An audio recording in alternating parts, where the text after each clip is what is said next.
हाँ जी, welcome back. कैसे हैं सभी लोग। कंज्यूमर बिहेवियर का जो हमारा एक लास्ट टॉपिक ये बचा हुआ है, individual choice under risk and uncertainty, है ना। तो ये एक इम्पॉर्टेंट टॉपिक है। इससे रिलेटेड क्वेश्चंस जो है कि इकोनॉमिक्स के जो भी एग्जाम्स होते हैं आपके, यूजीसी नेट, टीजीटी, पीजीटी या जो भी इकोनॉमिक्स के एग्जाम्स होते हैं, तो उसमें इस टॉपिक से भी क्वेश्चंस उठाए जाते हैं। और ये एक इम्पॉर्टेंट और इंटरेस्टिंग टॉपिक है। इंटरेस्टिंग टॉपिक हम इसलिए कह सकते हैं क्योंकि ये टॉपिक जो है इसमें जो भी एक आपको रिस्क और अनसर्टेनिटी के बारे में बताया गया है, तो ये डेली जो है कि हमसे कहीं ना कहीं हमारी डेली लाइफ में जो है कि हमसे कहीं ना कहीं जुड़ा हुआ है। हम कह सकते हैं कि डेली लाइफ में हम हर एक केस में, माने तो जब हम मार्केट जाते हैं तब हम अपना जैसे कोई प्रोडक्ट है उसको परचेज करने के टाइम पर हम थोड़ा रिस्की अनुभव करते हैं कि इसकी क्वालिटी क्या निकलेगी, है ना। या मान लो कि कोई हम जैसे कि आज की डेट में अनसर्टेनिटी बहुत चीज़ों में है ना। तो एक ये माहौल बना रहता है कि क्या करें क्या ना करें। तो इसमें जो है कि तो उसकी हम यहाँ पर स्टडी करेंगे, individual choice under risk and uncertainty. मतलब रिस्क और अनसर्टेनिटी में इंडिविजुअल्स की क्या चॉइस होती है, वो क्या चूज करेगा, है ना। तो यहाँ पर जो सबसे पहले रिस्क और अनसर्टेनिटी के कुछ केसेस होते हैं, है ना। सबसे पहला और सबसे बड़ा जो केस होता है जहां पर बहुत ज्यादा रिस्क हमको देखने को मिलता है, जैसे कि वो होता है आपका गेम्स एंड लॉटरीज। जैसे कि लॉटरी जो है ना, कि लॉटरी कहते हैं कि भैया किस्मत चमक गई तो चमक गई। मतलब उसका मतलब क्या होगी, रिस्क मतलब बहुत ज्यादा है। वो मतलब जो है कि उसकी चांसेस जो है कि बहुत कम है ना। कि भाई अगर पैसा लगाया, वो आदमी समझता है वो डूब डूब ही गया। कुल मिला के आदमी पैसा जब लगाता है तो वो यही समझ के लगाता है कि पैसा जो है कि वो डूब ही गया है ना। क्योंकि उसको मालूम है कि ये बहुत बड़ी वो रिस्क ले रहा है ना। तो आपका ये तो पहला तो आपका हो गया है कि ये गेम्स एंड लॉटरीज, है ना, पहला केस। दूसरा केस क्या हो गया है कि इन्वेस्टमेंट्स इन एसेट्स और शेयर मार्केट।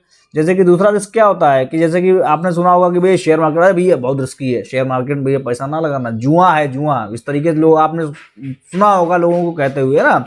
तो ये दूसरा एक केस है, इन्वेस्टमेंट इन एसेट्स और शेयर मार्केट, है ना। फॉर बाइंग शेयर्स, जो भी आपका होता है आज की डेट में लोग करते हैं, है ना। बहुत ज़्यादा चलन चल रहा है ये शेयर मार्केट का। और तीसरा जो है कि ये लैक ऑफ इंफॉर्मेशन। हाँ, तीसरा केस कब होता है, जैसे कि हमको पता है, जैसे कि हमको पता है कि हाँ यहाँ पे कुछ रिस्क नहीं है ना। लेकिन जो है कि लैक ऑफ इंफॉर्मेशन की वजह से, हमको जानकारी नहीं है, उस वजह से हम कोई रॉन्ग प्रोडक्ट खरीद बैठते हैं, है ना। जैसे कि अगर आप बाइक परचेज करें, सेकेंड हैंड बाइक, यहाँ पर केसेस मैंने एग्जाम्पल ले रखा है यूज्ड कार्स, है ना, ये वाला यूज्ड कार्स। अब भाई आपने कार परचेज करी तो उसमें कोई यार ये थोड़ी नहीं कहेगा नहीं रिस्की है। मतलब रिस्की तब कहेगा जब वो यही कहेगा कि पता नहीं कैसी निकलेगी, क्योंकि उस टाइम आपको जानकारी नहीं है। लैक ऑफ इंफॉर्मेशन, आपके पास उसकी कंप्लीट इंफॉर्मेशन नहीं है कि उसका कब पुराना कब एक्सीडेंट उसका हुआ था, उसके अंदर उसने कौन सा पार्ट डलवाया था, कौन सा पार्ट नया कराया था, किस पार्ट में क्या कमी है, वो क्यों सेल कर रहा है। मतलब ये सारे क्वेश्चंस के आपको आंसर नहीं पता है ना। तो लैक ऑफ इंफॉर्मेशन है यहाँ पर।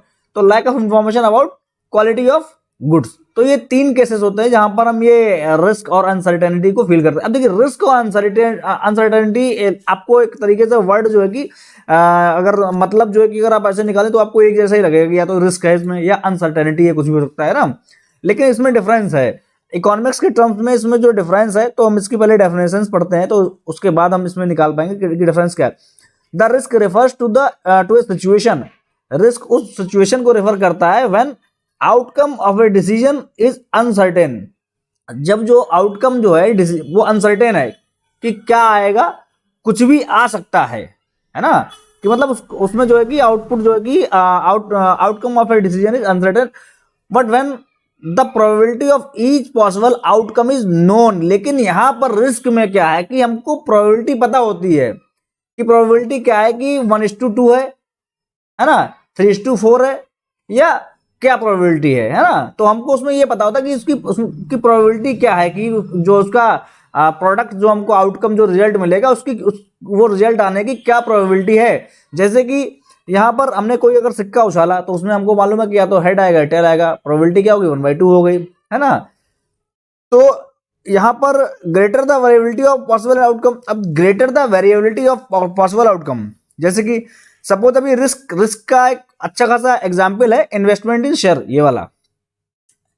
जब कोई व्यक्ति शेयर मार्केट में इन्वेस्टमेंट करता है ना, तो उसको जो है कि अब आप बताइए, अगर जैसे कि उसको जैसे कि 10% उसको मालूम है कि हाँ इस शेयर पे मुझे 10% का प्रॉफिट लेना है, उसका यह मालूम है कि जैसे ये तो शेयर 10% उछाल मारेगा या ये 10% क्या करेगा, गिरेगा। यानी अगर वो 1000 रुपया अगर इन्वेस्टमेंट कर रहा है, तो अगर वो उछाल मारा तो उसकी कीमत 1100 रुपया हो गई, है ना, मतलब 100 रुपए का प्रॉफिट हुआ। अगर गिरा तो 900 रुपया रह जाएगा उसका, है ना। लेकिन अगर उसको मान लो अगर ज्यादा मार्जिन चाहिए, 100 रुपए नहीं, वो चाहता है कि नहीं मुझे 1000 रुपए का मार्जिन चाहिए, अगर उसको 1000 रुपए का मार्जिन चाहिए भाई, तो फिर वो यहाँ पर ये 1000 रुपए लगाने के बजाय उसको 10,000 रुपया यहाँ पर उसको इन्वेस्टमेंट करना पड़ेगा। 10,000 रुपया उसको इन्वेस्टमेंट करना, क्योंकि शेयर जो उसको मालूम है कि ये 10% तो वही ग्रो करेगा, ये 10% कम होगा। या मान लो कि 10 नहीं, उसने कहा कि नहीं बहुत ज्यादा होगा तो 15% होगा, 15% गिरेगा, है ना। तो इस तरह से अगर वो 10%, तो उसको क्या कि मतलब अगर उसको ज्यादा मार्जिन चाहिए तो उसको ज्यादा रिस्क लेना पड़ेगा। पहले क्या था, कम मार्जिन 100 रुपए का मार्जिन चाहिए था, तो उसने क्या करा था कि केवल 1000 रुपया उसने शेयर मार्केट में इन्वेस्टमेंट करा। लेकिन अगर उसको ज्यादा, सपोज उसको 100 रुपए का प्रॉफिट हुआ था, लेकिन अगर उसको ज्यादा प्रॉफिट चाहिए, सपोज 1000 रुपए का प्रॉफिट चाहिए, तो उसको रिस्क ज्यादा लेना पड़ेगा, ज्यादा इन्वेस्टमेंट करना पड़ेगा। तो यही यहां दे रखा है कि greater the variability of possible outcome, greater the risk involve in making the investment, है ना। और टॉसिंग अ कॉइन, वही टॉसिंग अ कॉइन जो भी है आपका, ये रिस्क के उसमें आ जाते हैं, एग्जाम्पल्स आ जाते हैं। अभी अनसर्टेनिटी में इसमें ये रिफर करता है to the situation when there is more than one possible outcome, है ना। यहां पर more than one possible outcome, but probability of occurrence of each particular outcome is not known, even can not be estimated. वहां पर risk में हमको probability मालूम है कि क्या हो सकता है, क्या रिजल्ट मतलब क्या आएगा, उसकी प्रोबेबिलिटी है ना। लेकिन अनसर्टेनिटी में प्रोबेबिलिटी नहीं है। जैसे इसका केस क्या हो गया, एग्जांपल है drilling oil in unproven field. Drilling मतलब तेल निकालना, इन अनप्रूवन की पता नहीं है कि कहीं गए, वहां पर क्या है खुदाई चालू कर दी, ये सोच के कि यहां पे तेल निकल सकता है। अब देखिए वहां पे जैसे कि अभी एक शेयर मार्केट का केस हो गया भाई, अगर उसने 1000 रुपया लगाया है, तो उसको मालूम है ना, नोन है कि हाँ या तो अगर ये 10-20% अगर ये उछाल मार गया तो ये 1200 रुपया हो जाएगा, 1200 रुपया हो जाएगा। और 20% गिर गया तो ये 800 बचेगा, है ना। शेयर की जो क्वांटिटी है, मान लो उसने 1000 में सपोज मान लो 100 शेयर खरीदे 10 रुपए के हिसाब से, ये शेयर तो कहीं नहीं जा रहा है ना भाई। बहुत से लोग जो है कि शेयर मार्केट जैसे मान लो कोई करने चलता है, सीखने चलता है, तो उनके अड़ोसी पड़ोसी अरे क्या करने लगे, अरे जुआ है क्या करने लगे, मतलब उसको गलत ठहराते हैं, लेकिन वो एक्चुअल में गलत नहीं है। उसका रीजन ये है कि वो जो है वहां पर क्या कर रहा है, उसकी प्रोबेबिलिटी है, उसको मालूम है, अगर वो रैशनल है तो उसको मालूम है कि हाँ इसमें 10% 20% का उछाल मारेगा, ये रहेगा। या उसको एक चीज उसको ये मालूम है कि जो उसने शेयर खरीद रखे हैं भाई, वो तो उसके कहीं नहीं जा रहे ना, वो तो उसका अगर 100 शेयर है तो 100 के 100 बने रहेंगे, वो कहीं नहीं जा रहा है। हाँ उसका अगर प्राइस मान लो कि बिल्कुल कम हो गया, 1000 रुपए का आपका मान लो 100 रुपया रह गया, 100 रुपया अगर उसका रह गया 1000 रुपया का, लेकिन शेयर तो 100 आदमी है, कीमत उसकी भले 1 रुपया हो गई आज की डेट में, लेकिन कल की डेट में आज से उसका 10 साल बाद क्या पता उसकी कीमत फिर से 1000 रुपये पर शेयर हो जाए, है ना। तो मतलब उसमें जो है कि प्रोबेबिलिटी है कि हाँ जो है कि कुछ भी मतलब जो है कि या 15% ऊपर जाएगा, 15% नीचे, 1/2 की प्रोबेबिलिटी हो गई यहाँ पर, है ना। लेकिन जो है कि मान लो किसी भी जगह पे जाकर के खुदाई चालू कर दी कि तेल निकलेगा, तो उसमें पता ही नहीं, मान लो नहीं निकला, है ना। लेकिन इसमें क्या कि भाई कुछ ना कुछ तो छोड़ के जाएगा, है ना। तो ये चीजें, तो ये इसमें आप जो है कि drilling oil in unproven field, ये आपका एग्जाम्पल हो गया अनसर्टेनिटी का, है ना। उसके बाद देखिए यहां पर क्या है कि हाँ उसके बाद जो है कि ये Saint Petersburg paradox and Bernoulli's hypothesis. अब देखिए ये लोग तो इकोनॉमिस्ट थे, इन्होंने क्या बताया, ये saint paradox refers to the आपका problem why most people are unwilling to participate in a fair game और वेट। इन्होंने कहा कि बहुत से लोग आर अनविलिंग, मतलब विलिंग मतलब इच्छा, इच्छुक, अनविलिंग मतलब इच्छुक नहीं है, इच्छुक नहीं है टू आपका जो है कि to participate in a fair game और वेट। वो किसी शर्तीले गेम में, जैसे में शर्त होती है जीतने हारने की, है ना, कि आप हार गए तो इतना देना पड़ेगा, जीत गए तो आपको इतना मिल जाएगा, ऐसे गेम्स में वो लोग पार्टिसिपेट क्यों नहीं करना चाहते हैं। या मान लो कि ऐसे बहुत से लोग हैं कि वो लोग जो है कि ऐसे गेम्स में पार्टिसिपेट नहीं करते, यानी वो गैम्बलिंग में पार्टिसिपेट नहीं करते हैं, है ना। तो as in these games right to play is given by a fee which is more than or equal to its expected value. ऐसा इसलिए वो लोग इसलिए नहीं करते हैं भाई, पार्टिसिपेट इसलिए नहीं करते हैं क्योंकि जो खेलने का अधिकार है उसकी जो कीमत है, खेलने का अधिकार, जैसे कि आपसे कहा गया भैया, जैसे कि गैम्बलिंग है, गैम्बलिंग में क्या होता है भैया, 1000 रुपया आप लगाओ, 1000 में अगर आप जीते तो क्या हो जाएगा, 2000 बन जाएगा, और हार गए तो उसका 0 हो जाएगा। तो यहां पर जो राइट टू प्ले अधिकार आपको कब मिलेगा, जब आप 1000 रुपए लगाएंगे, उसमें इन्वेस्टमेंट करेंगे, वहां पर इन्वेस्टमेंट इसको नहीं कर सकते, गैम्बलिंग है।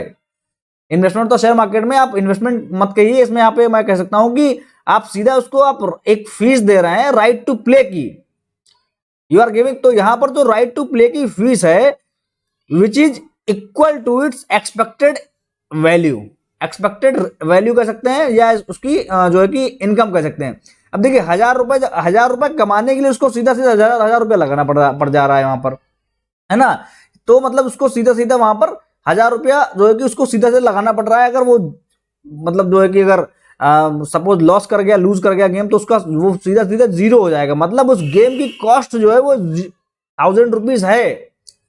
तो इसीलिए जो है कि बहुत से लोग जो है कि they are unwilling to participate in that game, है ना। और उसके बाद जो है जो दूसरा केस बनता है वो ये बनता है कि इन्होंने ये कहा कि जैसे कि यहां पर ये डैनियल वर्नोली जो है, उन्होंने इनका ये पैराडॉक्स जो है कि इसको सही ठहराने के लिए, क्योंकि इन्होंने तो ये बात कही कि जो है कि आदमी जो है कि 1000 रुपए इसकी अगर फीस है तो इसलिए वो नहीं खेलेगा, क्योंकि जो 1000 रुपए उसको लगाने वहां पड़ जा रहे हैं। और वहां पर उस टाइम वो ये नहीं सोचेगा कि 1000 रुपए उसको और मिलेंगे, क्योंकि उसको मालूम है कि 1000 रुपए तो मेरे कहीं हार गए तो वो चले ही जाएंगे ना। तो ये अब ये मैथमेटिकल तौर पे ये हम कहें कि बर्नौली ने जो है कि एक इसका जो है कि प्रूवन फॉर्मूला या इनकी बात सही ठहराने के लिए जो बात कही है वो ये सुनिए कि Daniel Bernoulli provided explanation that a rational consumer, ये मैंने अपनी लैंग्वेज में, बुकिश जो किताबों में बहुत इतने पेज में दे रखा होता है, वो मैंने इतनी सी जगह में एक बहुत सिंपल लैंग्वेज में जो हम आप बात करते हैं उस लैंग्वेज में मैंने यहाँ पर उसको लिख रखा है। एक बार इसे आप समझ जाएंगे, या मान लो मैं ऐसे और इंटरेस्टिंग वे में समझा देता हूँ कि भाई ये सेंट पैराडॉक्स पीटरवर्क्स पैराडॉक्स था। तो बर्नौली जो थे मान लो इनके मित्र थे, सपोज एक कहानी बना के जब आप कोई चीज अगर आप मान लो कि बारी आप उसे समझते हैं तो बहुत जल्दी याद होता है, क्योंकि सिलेबस बहुत ब्रॉड है ना, और वो याद भी रहता है, कॉन्सेप्ट आके आपके क्लियर होते हैं। तो बर्नौली ने क्या कहा कि उन्होंने उनका जो है कि फर्दर उसको अपलिफ्ट करा पैराडॉक्स को, कहा कि अ रैशनल कंज्यूमर, रैशनल मतलब जानकार कंज्यूमर मतलब कस्टमर, है ना, will take a decision under risky and uncertain situations on the basis of expected utility rather than the expected monetary value। वो जो है कि ऐसे खेल में या ऐसे जो है कि मान लो कि गैम्बलिंग में पैसा तभी लगाएगा जब उसको मिलने वाला जो बाद में मिलेगा उससे उसको यूटिलिटी कितनी मिल रही है, ना कि पैसा। वो 1000 रुपए नहीं देखेगा कि उसको 1000 रुपया जो है कि ना उसको वहां पर ज्यादा मिल रहा है, वो मॉनेटरी वैल्यू नहीं देखेगा, वो यूटिलिटी देखेगा कि ऐसा होने के बाद में, जैसे मान लो 1000 रुपए की पर उसकी मान लो यूटिलिटी मान लो कि ये है, यहाँ पर सपोज ये यहाँ पर उसकी यूटिलिटी है ना। लेकिन अब वो ये देखेगा जब उसके पास 2000 रुपया हो जाएगा तब उसकी यूटिलिटी कहां पर होगी, कहीं कम तो नहीं हो जाएगी। यूटिलिटी ऑफ मनी मतलब पैसे की चाह, या मान लो कि जो पैसा होता है ना तो उसकी चाह जो है कि मतलब यूटिलिटी ऑफ मनी जो है कि वहां पर उसकी जो है कि वहां पर यहाँ पर आप कह सकते हैं situation on the basis of expected utility rather than expected monetary value. अब देखिए जो यूटिलिटी की बात कही वो कौन सी यूटिलिटी की बात कही गई है। Now consumer will play to gain utility only from the extra money. Consumer भाई क्यों खेलेगा, क्योंकि जो उसको इसलिए खेलेगा कि उसकी जो एक्स्ट्रा मनी उसको मिलने वाला है उससे यूटिलिटी उसको कितनी मिल रही है ना। From the extra money he will win, but as increase in income his marginal utility of money will again decline due to more money, hence most of the individuals will not play the game। इनका कहना यह है कि देखिए आदमी game क्यों खेलेगा बताइए, वो इसलिए खेलेगा कि उसके पास 1000 रुपया है, इसलिए खेलेगा कि उसको एक्स्ट्रा पैसा पैदा होगा। मान लो उसको 1000 रुपया मान लो इनकम हुई है, तो वो इसलिए खेलेगा कि उस जो एक्स्ट्रा मनी है उससे उसकी यूटिलिटी हाई हो जाए, इसलिए खेलेगा भाई। कि उसकी यूटिलिटी यानी सेटिस्फैक्शन, उसका सेटिस्फैक्शन जो है कि हाई हो जाए, वो इसीलिए खेलेगा। लेकिन यहां पर क्या है कि जैसे, लेकिन अगर पहले उसकी इनकम थी 1000 रुपया, उसकी मान लो, अब इन्होंने कहा कि मार्जिनल यूटिलिटी ऑफ मनी गिरती है, ऐसे ऐसे आती है। मतलब जैसे इनका कहना है कि आदमी के पास जैसे जैसे पैसा बढ़ता है, उसके लिए पैसे की कीमत कम हो जाती है, इनका कहना है, डेनियल बर्नौली का। और ये एक तरीके से हम लोग सोचे तो एक सही बात है और सही नहीं भी है ना। तो इकोनॉमिक्स यही रही है, इस इकोनॉमिक्स को सही तरीके से आज की डेट में कोई एक्सप्लेन ही नहीं कर पाया। इकोनॉमी क्या है ये भी अभी तक इस डेफिनेशन पे भी काम चल रहा है ना। तो पैसे की कीमत, अब आपने ये भी सुना होगा, अरे भैया उसके लिए क्या, पैसे की वैल्यू, बहुत बड़ा आदमी है ना। आपने ये भी सुना होगा, आदमी कितना भी बड़ा हो भाई, पैसा सबके लिए प्यारा है। सुना नहीं सुना आपने? ये दोनों चीजें हैं, ये हाइपोथेसिस है पूरी। तो यहां पर क्या है कि, तो इनका यही कहना है कि इन्होंने क्या माना कि आदमी के पास जैसे जैसे पैसा बढ़ता है, उसके लिए उसकी कीमत कम होती, मतलब उससे जो मिलने वाला सेटिस्फेक्शन है उस पैसे से, वो कम होता रहता है। अब देखिए, मान लो ये वाला केस है। अब मान लो ये यहां पर इनकम 1000 रुपया है, 1000, और यहां पर है 2000। अब पहले उसकी यूटिलिटी थी, देखिए ये यूटिलिटी थी 1000 रुपए पे।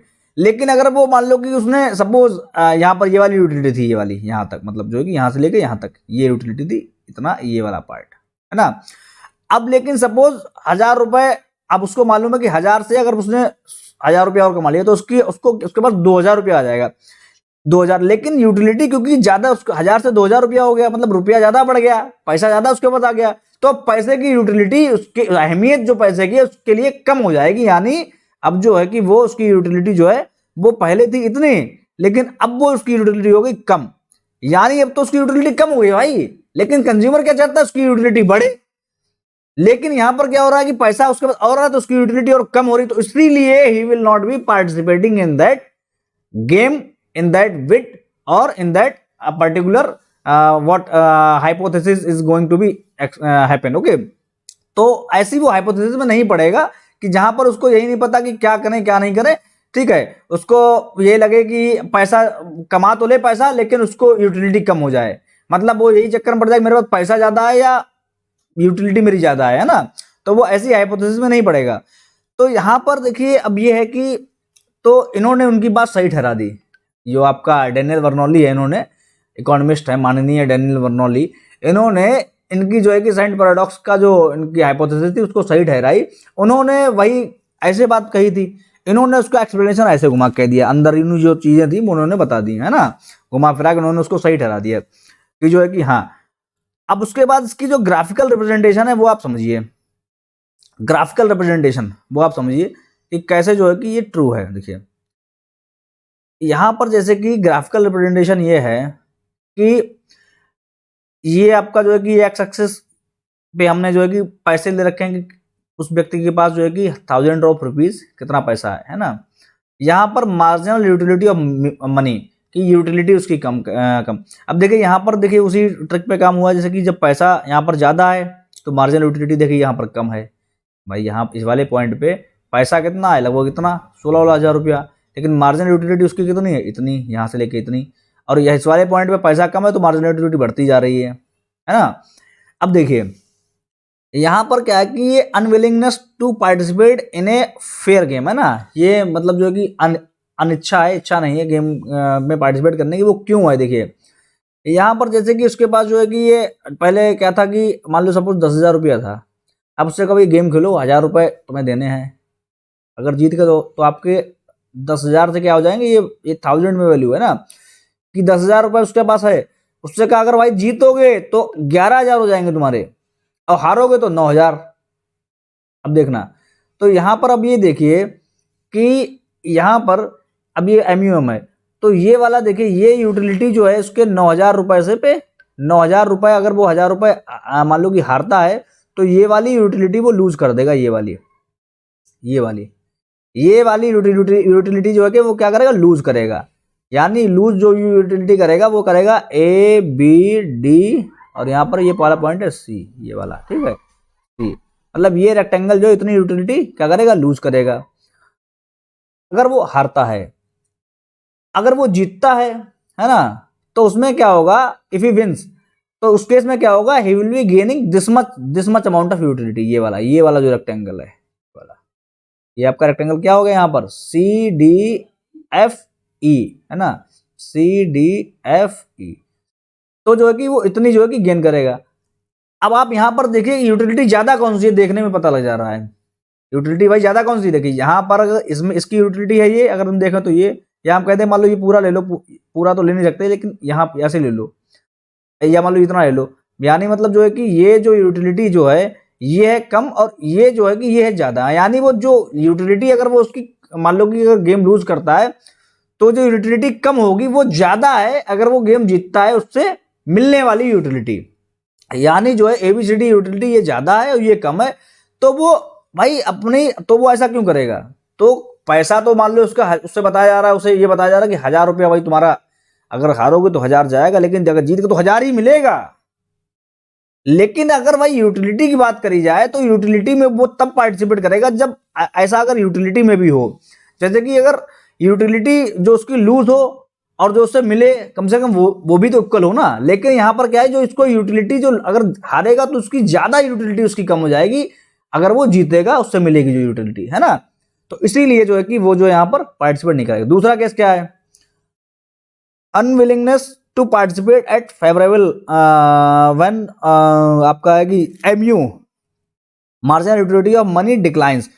अब देखिए जब मार्जिनल यूटिलिटी ऑफ मनी जो है कि वो डिक्लाइन बहुत अगर स्पीड से कर रही है, जैसे आपकी मार्जिनल यूटिलिटी ऑफ मनी जैसे किसी व्यक्ति के लिए मान लो कि उतनी स्पीड से नहीं डिक्लाइन करती है, लेकिन किसी व्यक्ति के लिए मार्जिनल यूटिलिटी ऑफ मनी जो बहुत स्पीड से, जैसे कि आपने सुना होगा अरे भैया लड़का बहुत पैसा बर्बाद करता है, उसकी जेब में जहां 5000 रुपया गया नहीं वहां उसे लगता कि राजा बन गए, हम राजा हैं, हम राजा, अब हमसे बड़ा इस पृथ्वी पे जो है कि कोई है ही नहीं रईस। जब तक वो 5000 रुपये उड़ा नहीं देगा तब तक चैन से नहीं बैठेगा। आपने सुना ऐसा, कई लोगों के पापा कहते हैं, है ना, हमारे पापा लेकिन नहीं कहा उन्होंने कभी भी, हमने ऐसा कोई काम नहीं करा, बहुत सीधे बन के रहे हम। तो अब ऐसा क्यों, तो उनके लिए जो है कि मार्जिनल पैसा हल्का सा बड़ा, यूटिलिटी बहुत, मतलब जो कि हल्का सा बड़ा यूटिलिटी उनके लिए उसकी बहुत कम हो गई। मतलब पैसा क्या चीज है, पैसा है क्या चीज, मतलब पैसा थोड़ा सा बड़ा, उनके पैसा क्या चीज है, तुरंत उन्होंने उसको जो भी अपना खर्च वर्च कर दिया, है ना। तो ऐसे केस में जब यूटिलिटी गिर, तो ऐसे केस में क्या होता है कि सपोज मान लो कि अगर उससे कहा जाए कि भाई अगर आपने गेम लूज करा, ठीक है, तो आप जो है कि केवल आपको 2000 रुपया देना है, आपको 2000, लेकिन अगर आप जीते तो आपको 3000 रुपया मिलेगा। यहां पर क्या था कि आपने 1000 रुपया लगाया, जीते हारे तो आपको 1000 चला गया, जीत गए तो आपको 1000 एक्स्ट्रा मिलेगा, है ना। लेकिन यहां पर होता है कि भैया आप 2000 रुपये लगाओ, अगर आप हार गए तो आपके 2000 गए, लेकिन जीत गए तो 3000 एक्स्ट्रा मिलेंगे, यानी 2000 तो आपके हैं प्लस 3000 और एक्स्ट्रा आपको मिलेंगे। तो आदमी अरे हाँ ये तो सही है भाई, क्या लगेगा सामने वाले को, अरे ये तो सही है, अगर हारेंगे तो मान लो कम ही जाएंगे, रिस्क तो बराबर है ना, लेकिन जीत का तो 3000 रुपया मिलेगा, है ना। तो लेकिन ऐसे केस में भी अगर आप इकोनॉमिकली यहां पर अगर आप यूटिलिटी का कर्व बनाएं जिस व्यक्ति के लिए, तो वो व्यक्ति बहुत जल्दी क्या करेगा, यहां पर क्या, अगर वो सोचेगा नहीं तो वो तो स्पेंड कर देगा। लेकिन उसके पिताजी को ये बात मालूम है कि बेटा अगर तुम अपनी यूटिलिटी यहां पर देखोगे तो जो तुम्हें 3000 रुपए से यूटिलिटी मिलेगी, 3000 रुपए से तुमको जो यूटिलिटी मिलेगी वो यूटिलिटी कम है तुम्हारे 2000 रुपए जाने से। जो तुमसे जो 2000 रुपए से अभी तुम्हारे पास यूटिलिटी है वो बहुत ज्यादा है 3000 रुपए तुम्हारे पास आने से। यानी मतलब जो है कि देखिए यहां पर देखिए, ये मान लो उसके पास सपोज 10,000 रुपया था, उसने जो लूज करा है वो उसने करा है, मान लो अगर वो लूज करेगा तो वो 10,000 से 8,000 पर पहुंच जाएगा, यानी ये वाला यूटिलिटी लूज कर देगा, ये वाली यूटिलिटी लूज कर देगा, ठीक है। यानी जो है कि अगर वो लूज करेगा तो ये वाला जो है कि ये वाला पार्ट जो है यहां से लेकर के ये वाला इतना एरिया, है ना, ये मार्जिनल यूटिलिटी का एरिया है, ये वाला इसको हम कोई एक नाम दे देते हैं, जैसे कि यहाँ पर आपका हमने कर दिया है ए, और ये वाला पॉइंट हो गया है बी, ये वाला हो गया सी, और ये वाला यहाँ पर 10 पे करते हैं डी, ठीक है ना। और तो ये वाला इतना तो वो लूज करेगा अगर 2000 रुपये वो हार गया। लेकिन अगर वो 3000 जीता तो जो कि भाई वो उसको जो अब 3000 जीता तो 11,000, 12,000, 13,000, तो ये अभी एमयू की लाइन ये कहाँ पे आ रही है मार्जिनल यूटिलिटी, देखो ऐसे आ रही है ऐसे। ये थोड़ा मैंने नीचे ड्रॉ कर रखा, अगर मैंने ऊपर ड्रॉ करा होता तो यहाँ तक आता तो उस तरीके से थोड़ा नीचे हो गया ये, ठीक है। तो ये ऐसे करके ये जो है यहाँ पर ऐसे करके ये एरिया, तो अगर वो मान लो कि suppose if you wins the game, ठीक है, तो what utility you will be gaining will be this much, ये वाली। अब आप बताइए कि ये एरिया जो ये आपका सी डी और ये आपका एफ है ना, ये वाला ट्रायंगल जो है, ये वाला एरिया ज्यादा है या आप बताइए कि ये वाला एरिया ज्यादा है, बताइए आप,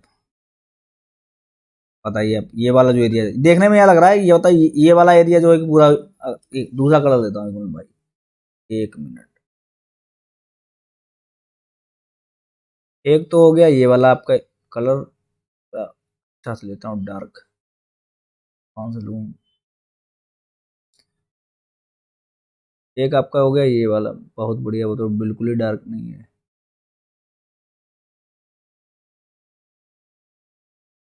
से बढ़िया तो रेड ही था, देखिए ये वाला पार्ट, ये वाला पार्ट, ठीक है, और एक ये वाला पार्ट, इधर वाला पार्ट है ना। तो ये दिख रहा है कि भाई जो 3,000 रुपये उसके बाद एक्स्ट्रा आएगा उससे जो यूटिलिटी मिलेगी, है ना, वो 3,000 से रुपए से मिलने वाली यूटिलिटी अभी भी कम है, जो 2,000 रुपये उसे लूज करने से वो यूटिलिटी जो लूज करेगा, है ना।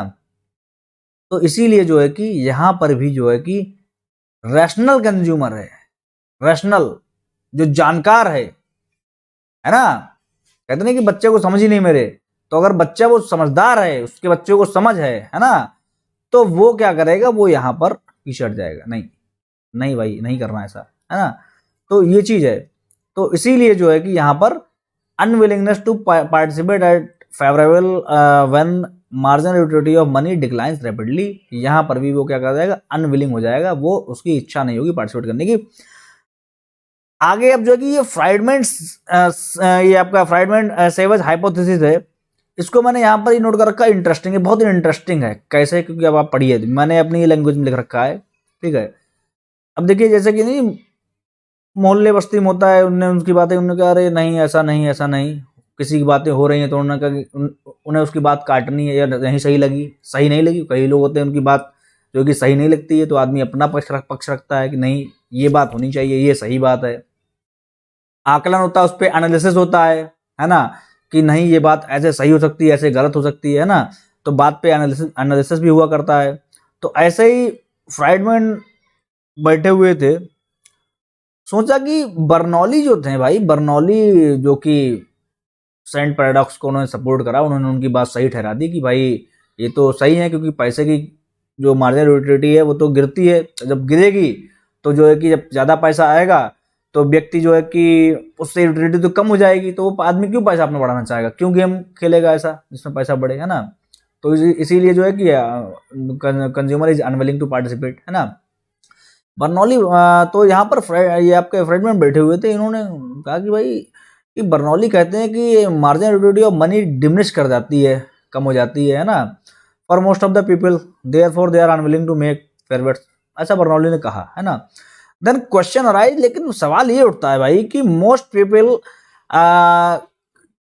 Gamble all over the world, कि लेकिन सवाल ये उठता कि लेकिन फिर भी बहुत लोग जो है कि पूरी दुनिया में जो है कि बहुत से लोग जुआ खेलते हैं।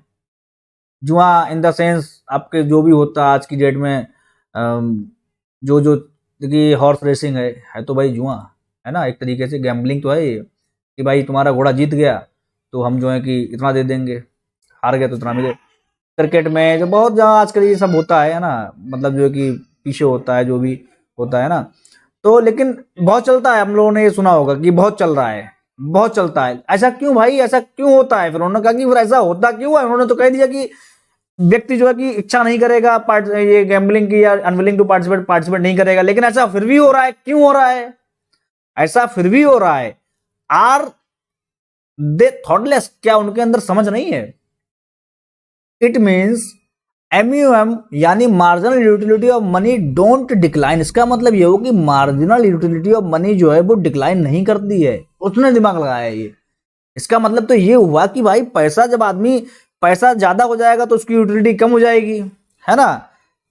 जो मैंने आपको पहले बताया था ना कि पैसा जो है कि उसका बहुत पैसा है, उसके लिए पैसे की क्या कीमत है, लेकिन ये भी कहा जाता है कि भैया वो आदमी कितना भी बड़ा हो जाए, पैसे की कीमत उसके लिए हमेशा बनी रहेगी।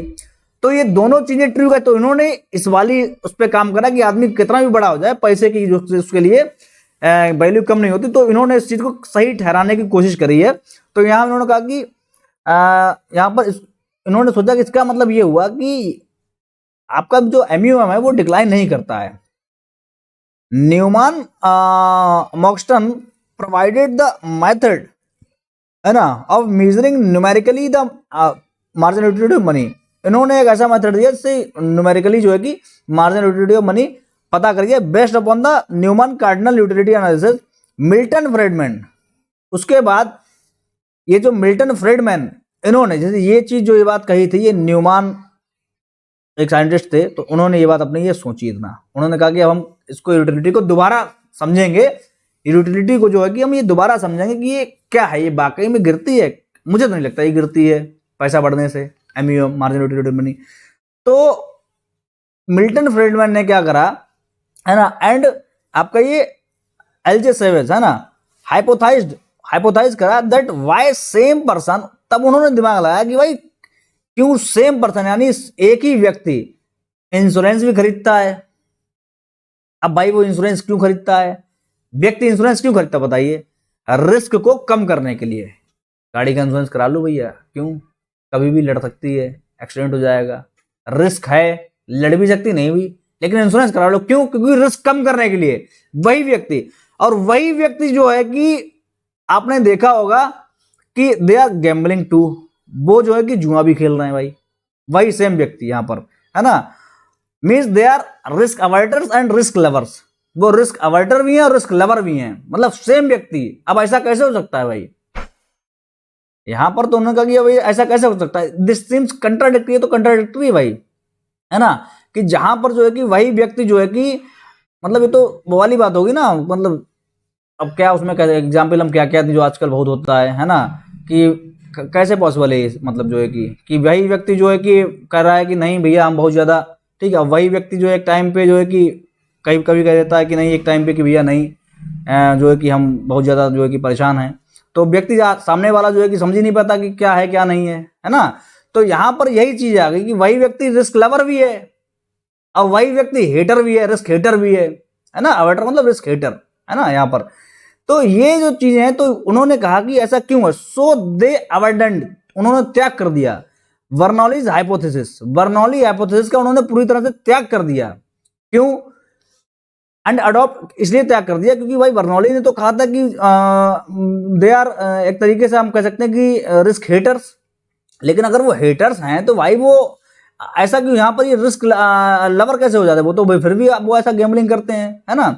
तो यहाँ पर जो है कि यहाँ पर जो है कि so they abandoned Bernoulli's hypothesis and adopted a new Friedman Savage hypothesis. उन्होंने अपना नया हाइपोथेसिस पैदा कर दिया वहां पर, है ना, विच स्टेट, जो बताता है।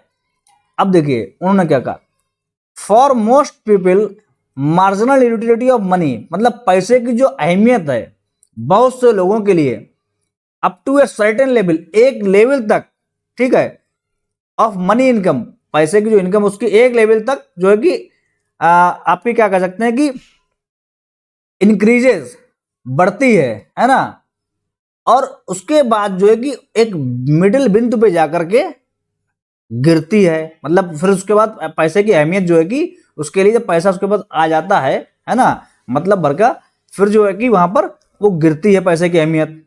लेकिन जो है कि उसके बाद वहां पर रहने के बाद जो है कि फिर कुछ समय के बाद पैसे की अहमियत जो है कि उसके लिए वहां से फिर बढ़ती है ना।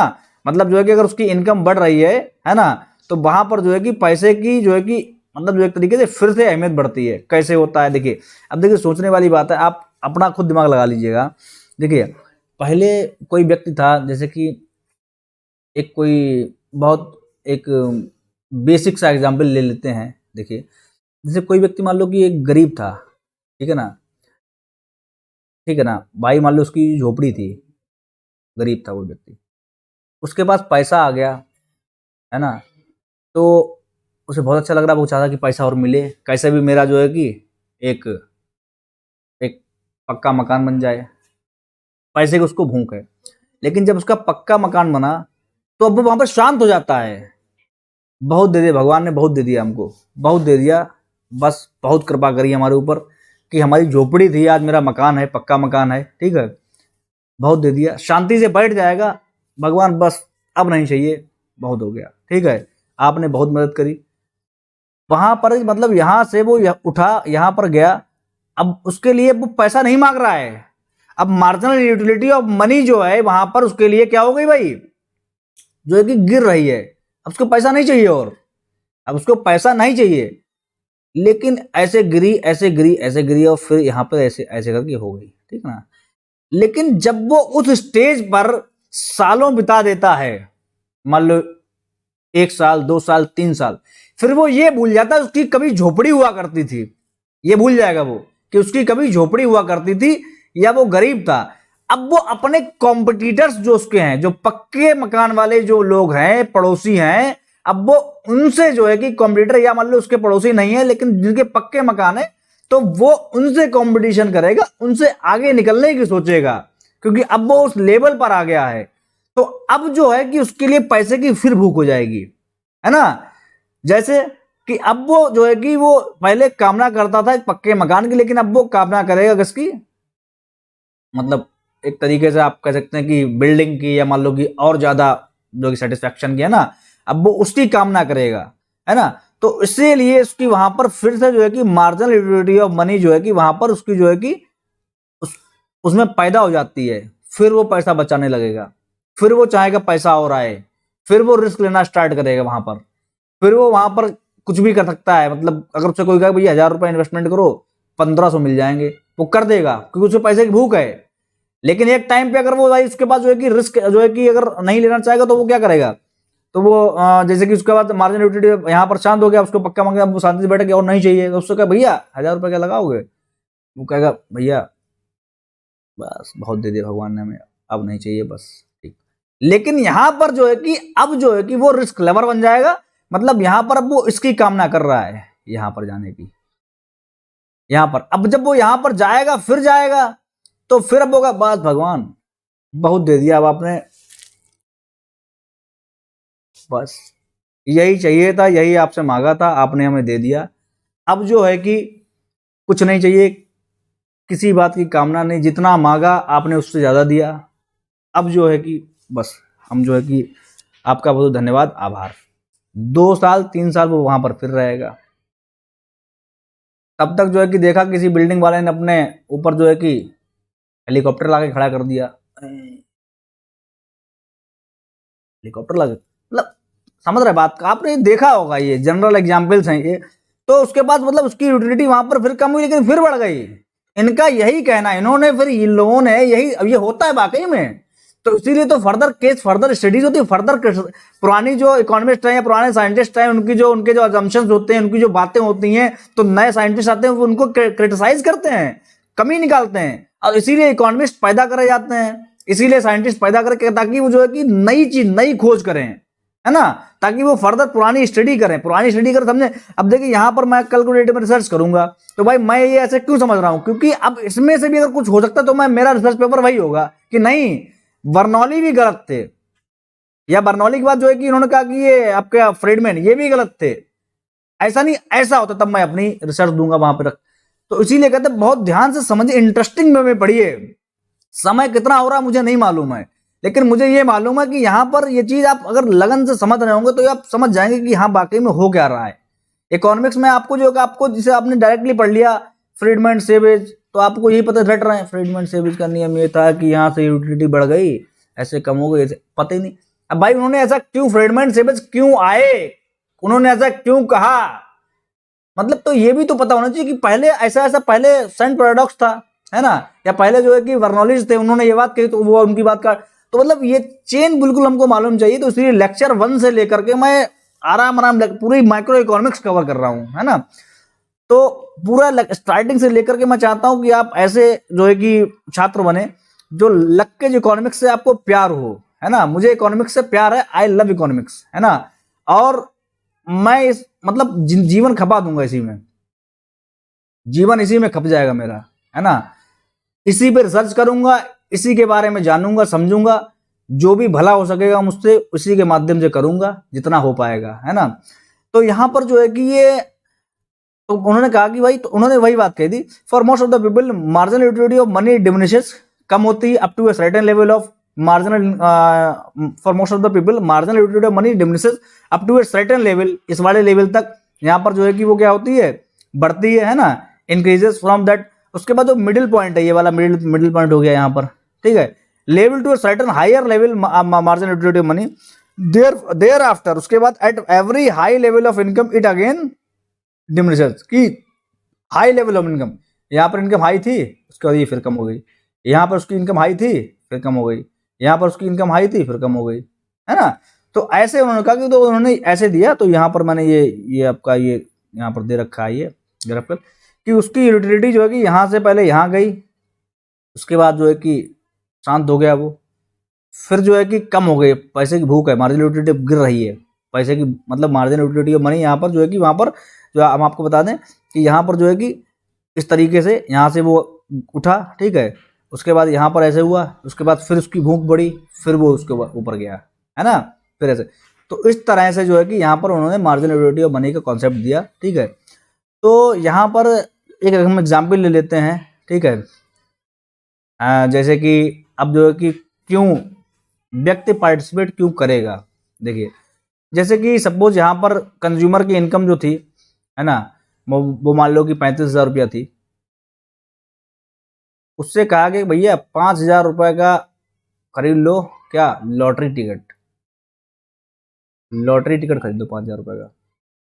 मैंने कहा क्यों, बोले भैया 5,000 रुपये अगर आप लॉटरी टिकट खरीदते हो 40,000 रुपये का बेनिफिट हो सकता है, 40,000 रुपये का इनाम मिल सकता है आपको। मैंने कहा क्या कह रहे हैं, 5,000 रुपये 40,000, 5,000 लगाने से 40,000 तक करें। उन्होंने हाँ, उन्होंने कहा क्या मतलब जो है कि मतलब जो है कि कैसे, मतलब जो है कि कितना, क्या गारंटी, कितना प्रतिशत, क्या प्रोबेबिलिटी है। मैंने कहा कितने चांस है, उन्होंने कहा भैया 20% तो चांस है ही। पड़ोसी के दोस्त ने कहा 20% चांस है। उसने उसने गुणा भाग लगाई क्या कि 35,000 में 35,000 थे, 40,000 जीतेगा तो ये आपका जो है कि कितना रुपया उनका जो भी बन गया है 75,000 रुपये। इसके कितने चांस हैं, 20%, यानी का 1 रुपया था, उसको मालूम है कि जो है कि 0.2 मतलब 20% मतलब जो है कि इतना चांस है उसका। प्रोबेबिलिटी में, प्रोबेबिलिटी की होल वैल्यू 1 लेते हैं, तो अगर 20% हुआ तो 0.2, 30% हुआ तो 0.3, अगर पूरा एक जो है कि 100% हुआ तो 1 माना जाता है ना। तो उसने गुणा भाग अपना लगा लिया वहीं पे। मैंने कहा इस चीज के तो इतने चांस है 0.2, लेकिन अगर हार गए तो 5,000 तो गए ना, हार गए तो 5,000 गए कि नहीं गए। मैंने कहा हाँ गए। तो अगर 20% इसके चांस हैं तो 80% क्या है कि हारने के चांस हैं। कितने, किसके हारने के चांस कितना है, 80%। मतलब 30,000 रुपए जो हैं बचे, मतलब बचेंगे कितने, 30,000। अगर हार गए तो कितना बचेंगे, 30,000 बचेंगे, लेकिन उसका कितना चांस है, 80%। उन्होंने लगाया दिमाग पूरा, उन्होंने कितना मतलब जो कि कितना जो है कि वहां पर उस केस में कितना पैसा आ सकता है, इससे इस कैलकुलेशन से अंदाजा लग जाएगा। तो यहाँ पर ये आपका 75.2 75,000 जो है आपका यहाँ पर 75,000, ठीक है। और यहाँ पर जो है कि आपका हो जाएगा 0.2 है ना, तो यहाँ पर 2/10 हो जाएगा, है ना, प्लस 30 इंटू 8/10, है ना। तो इसको जब आप निकालोगे तो आपका हो जाएगा यहाँ पे 7.5, और 7.5 जो है कि यहाँ पर आपका हो जाएगा, कितना हो जाएगा, आपका हो जाएगा 15, प्लस यहाँ पर कितना हो जाएगा, 0 0 गया 24, यहाँ पर ये कितना हो गया आपका 39,000। पैसा उसका इनिशियली कितना था, 35,000। उसने दिमाग लगा लिया कितना बन सकता है, 39,000। पैसा उसके बाद था कितना, 35,000। ये सब प्रोबेबिलिटी होने के बाद है। ये मैं आपको बताऊंगा वो अनविलिंग कब था, उसकी इच्छा कब नहीं थी, लेकिन यहाँ पे इसकी इच्छा है। क्यों, सारा हिसाब गणित लगाने के बाद उसको लग रहा है कि 39,000, मतलब अगर जीत भी गए हार भी गए, दोनों केसेस अगर हो सकते हैं, तब भी जो है कि 39,000 जो है कि उसका मतलब कुल मिला के, क्योंकि चांसेस दोनों भाई दोनों लेगा ना, क्योंकि भाई अगर वो कहेगा नहीं भाई हार जाएंगे, तो एक दोस्त कहेगा अरे भैया 40,000 जीतोगे भी तो, वो फिर चक्कर उसकी सुने। वो कहे भैया हार जाओगे 30,000 बचेंगे, तो कहेगा भाई जीत जाओगे तब भी 75,000 भी तो हो जाएंगे, किसकी सुने भाई। इसीलिए ये कैलकुलेशन उसने निकाला, इसकी भी सुनी, इसकी। उन्होंने कहा 30,000 हारने कितने चांस, उन्होंने कहा 80%, उन्होंने यहाँ पे लिख दिया। जीतने कितने चांस है, उन्होंने कहा जीतने के 20% चांस है, यहाँ पे लिख दिया। टोटल मिला के इनकम जो थी पैसे उससे ज्यादा निकल, तो वो क्या करेगा, पार्टिसिपेट कर लेगा, कर रहेगा पार्टिसिपेट, यहाँ पे वो बिलिंग हो जाएगा। ये ऐसा कहा है कि उन्होंने, ये पूरा निकल गया है, ठीक है।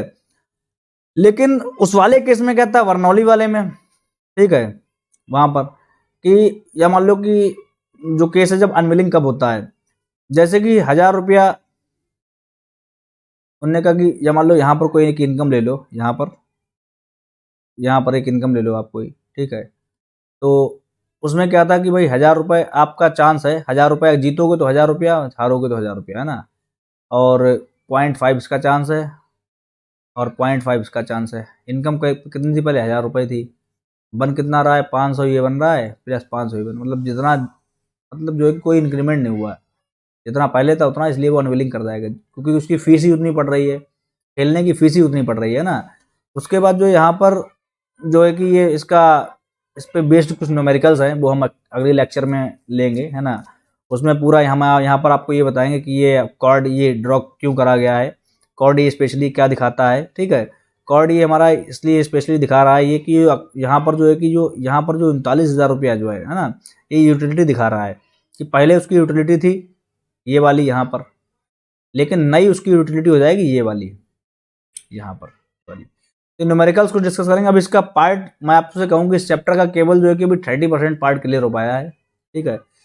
70% पार्ट हम अगले, देखिए यहाँ पर थोड़ा लंबा वीडियो इसलिए होगा क्योंकि ये थोड़ा हमने एक्सप्लेनेशन यहाँ पर आपको ज़्यादा करवाई, है ना, ताकि आपके दिमाग में चीज़ें फंसे।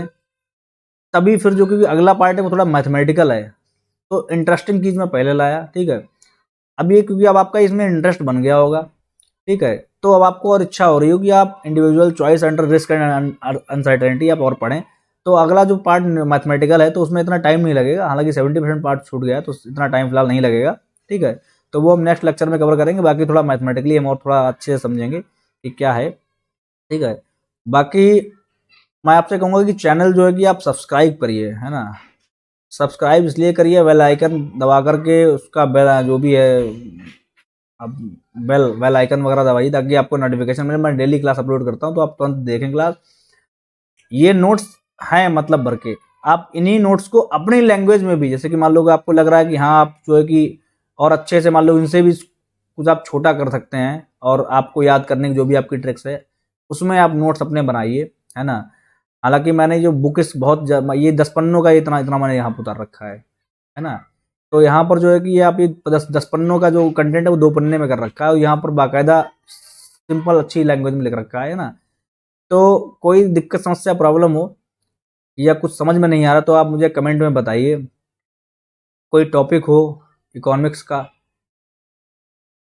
कुछ स्पेशल उस पर लेक्चर आपको चाहिए हो, समझ में नहीं आ रहा हो तो आप वो बताइए, उस पर मैं अलग से लेक्चर बना दूंगा, है ना। हालांकि सिलेबस मैं पूरा कवर कर रहा हूँ, माइक्रो इकोनॉमिक्स ये चल रही है, उसके बाद माइक्रो इकोनॉमिक्स आएगी, ठीक है। यूजीसी नेट पीजीटी टीजीटी जो भी इकोनॉमिक्स का एग्जाम है सबका सिलेबस यही रहता है, ठीक है। तो आप यहाँ पर समझिए। तो अभी के लिए धन्यवाद, नेक्स्ट लेक्चर में आपसे मिलते हैं, ठीक है। तब तक के लिए जो है कि थोड़ा आप जो है कि अपनी ऊर्जा बनाए रखिए, पढ़ाई में मन लगाइए, ठीक है। धन्यवाद।